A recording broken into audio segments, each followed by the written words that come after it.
Well, as we enter into the beginnings of a new year, the book of Genesis is a great place to be. It's just my opinion. Over the next several weeks, we will dive into the major stories and themes within this first book of the Bible. It's no coincidence that some amazing stuff goes on here in the beginning.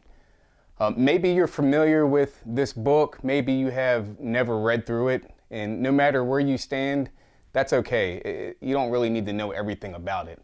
But in a super condensed outline, Genesis gives us the story of God creating and bringing order, function into the earth, the rebellion of humanity against divine authority, and God's unfolding plan to restore creation, and not just creation, but humankind to his original purposes through grace and faith. So as we dive in this week, over the next couple weeks, Genesis chapters 1 through 11 is going to tell us how God and his relationship to the entire world became, while Genesis chapters 12 through 50 kind of describes God's relation to Father Abraham and his descendants along the way. So as we journey along together through the beginning of a new year, this series is not a challenge to uphold some sort of commitment or resolution that has the potential of fading over the next couple of weeks. We all know how that works. The gym's going to fill up and then it's going to be empty next month. But instead, it's my hope and prayer that the one true God, the author of creation, the very God who brought order to chaos and beauty out of the darkness, this God, I hope and pray that will reveal to you a new beginning in not only my life, but your life, a revelation of calling, a revelation of purpose. And it's my prayer that we can disengage from the everyday repetition and monotony and discover how God is really trying to craft something different in this new frontier of this new year. So Genesis chapter 1 through chapter 2, verse 3 is where we will be primarily this week. And this is going to be a little bit different. I'm not going to read through the entire passage, but I do want to ground us in verses 1 and 2 and briefly transition through some of the remaining sections.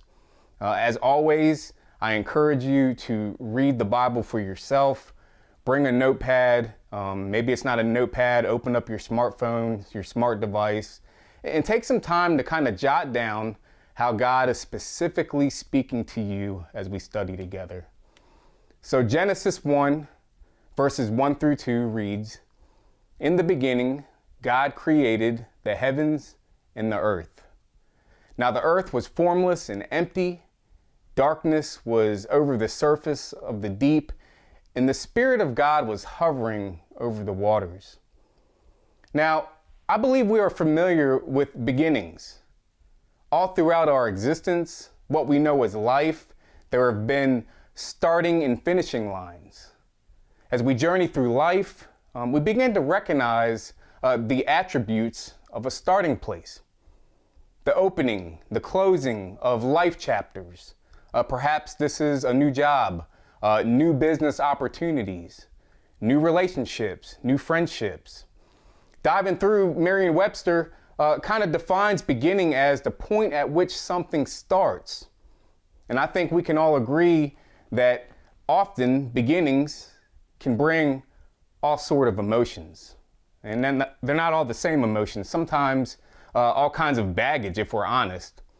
And depending on the circumstance, there can be excitement, there can be anxiety, frustration, anger, sadness, and the list goes on. There's so much we can experience.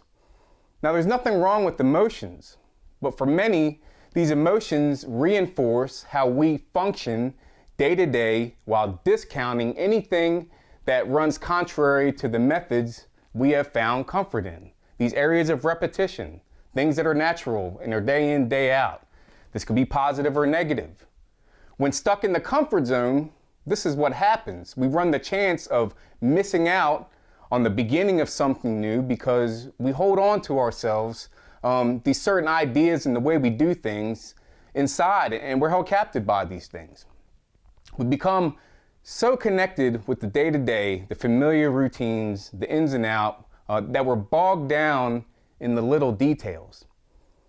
So bogged down, we lose focus on how we are supposed to function for God's purpose in the world around us, unable to fully hear God. And if we can't fully hear Him, then His call to us for this new beginning is probably not going to make it to our ears or our hearts as well. Other times, it's the formless and the empty, the darkness of the world around us that keeps us from moving forward, right? In these instances, creativity is smothered by the unknowns that surround us. So what happens? Then we stick to what we know. We focus all of our time and energy on the systems that have been laid out before us, that somebody has defined before us, areas where others may have considered this to be successful. Joe Barker says it best: those with the greatest vested interest in the present paradigm are least likely to see the new paradigm. And I don't know about you, but I don't want that to be me. Not only does our vested interest in the present keep us from the new, but we can also forget that the very Spirit of God, the God who hovered over the formless, God who hovered over the empty, the darkness, in the very beginning, is the very same God who is here in our present chaos. The same God who hovers over our new beginning. So if we think about it, what if God was so comfortable that the very beginning of creation never really came to be because He didn't move on it? Now, I don't think He would do that, but just think about that. And I'm so thankful that this is not our story, but this is the story of many when it comes to personal areas of comfort, unwillingness to embrace something new, or inability to hear God and His call on us to a new beginning through some of the noise of the daily routine that just surrounds us all the time. So where do we go from here? Maybe we, me and you, need some encouragement. I love encouragement. Maybe we need to rediscover what our purpose is for this new season. Maybe this is something that has been on your mind. Maybe this is something that you have been thinking about for some time. And maybe you just need some confirmation. I don't know if this is going to be it, but believe me, I get it. If you're anything like me, I require a reset at times. There are seasons where I need to just ground myself in humility, ground myself in silence, to simply just let go of all of the noise that surrounds me, to drop everything that takes up my time, everything that takes up my attention, just so I can have a brief moment, if it's brief, to focus. Now, this does not require a long period of time. I'm not asking you or suggesting a 40-day period of silence, although you could do that. I recognize that our lives are busy. We're busy people. But what about 1 hour or two? Maybe you set aside a specific day to just decompress. Maybe it's not a time where you do that thing on social media, but fill it with something else, to get a chance to take a breath, to notice the world around you, to notice the world around us, to experience God's creation in this new season. Some of these opportunities are already present in our daily routines. We just need to recognize the window of opportunity that God has blessed us with.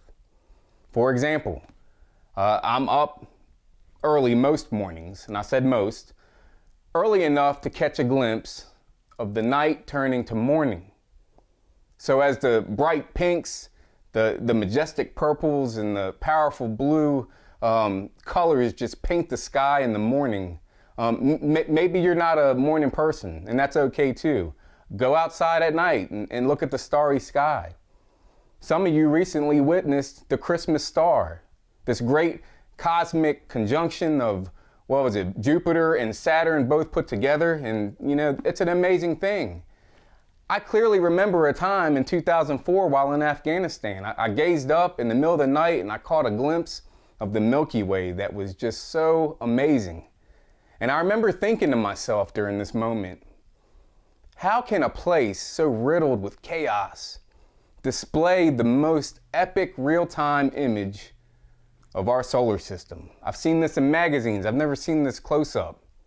And not only did I get to see some of the most brilliant galaxy images, sunrises, sunsets in Afghanistan were absolutely breathtaking. And it's all God's creation.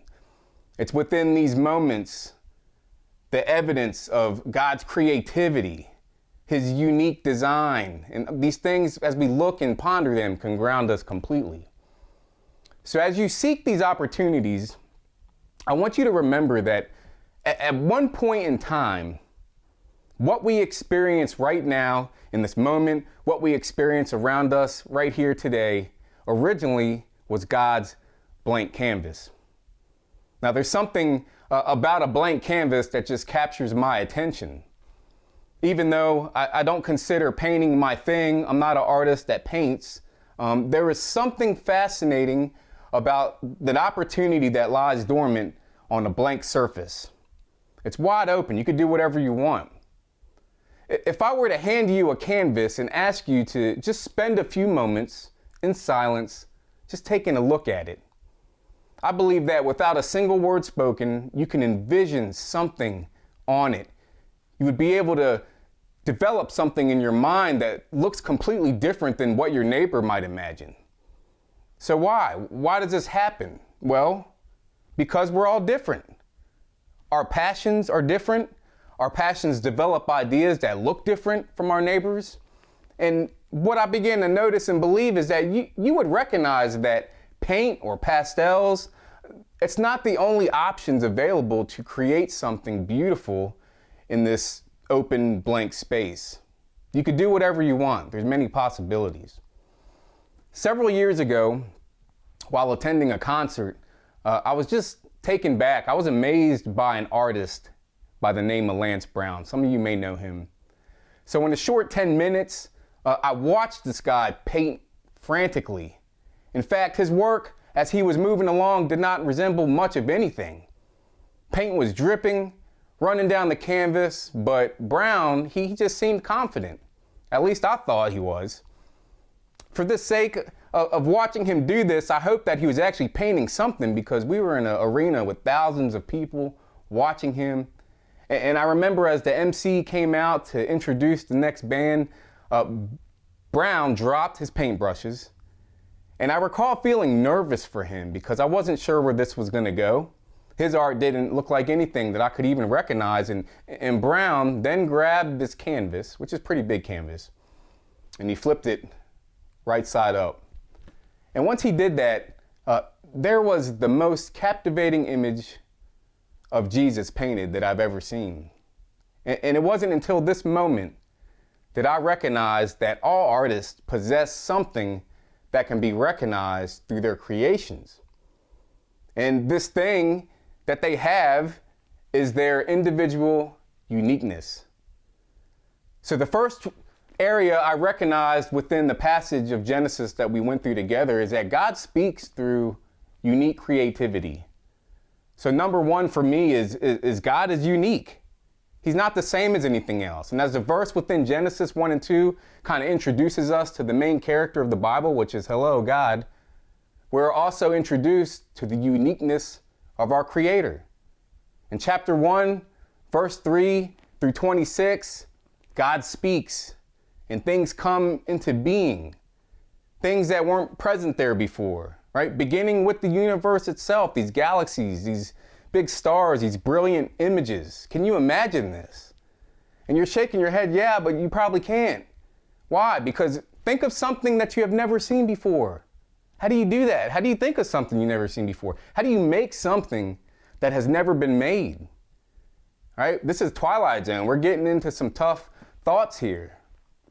But this is God's creation, the very beginning of God's unique expression on display for everyone to see. And how many times do we pass by that daily? So as God speaks to you, what unique self-expression has He blessed you with for the beginning of something new? What is it that you can display for His glory? We all have something. We just need to recognize what that unique something is. Sometimes we just pass by it unintentionally. All right, number two is the second area, Imagine that. But the second area is his authority. When God speaks, all of creation recognized his authority. So number two is God is the ultimate authority. God is the ultimate authority. Genesis 1:2 really dives in and describes a scene of chaos. The earth was formless. It was empty. Darkness was all over the surface of the deep. Right? There was nothing going on. There was nothing that we could make sense of. But yet in verse 3, God begins his act of creation by bringing order and function to the earth. Right? He's speaking. And not only is he speaking, but God created, and he was pleased with this creation that he was just designing right there in real time. And he calls this design good. So in a series of God said statements, this begins to unfold. We read through the passage and notice the precedence. We notice the condition of importance.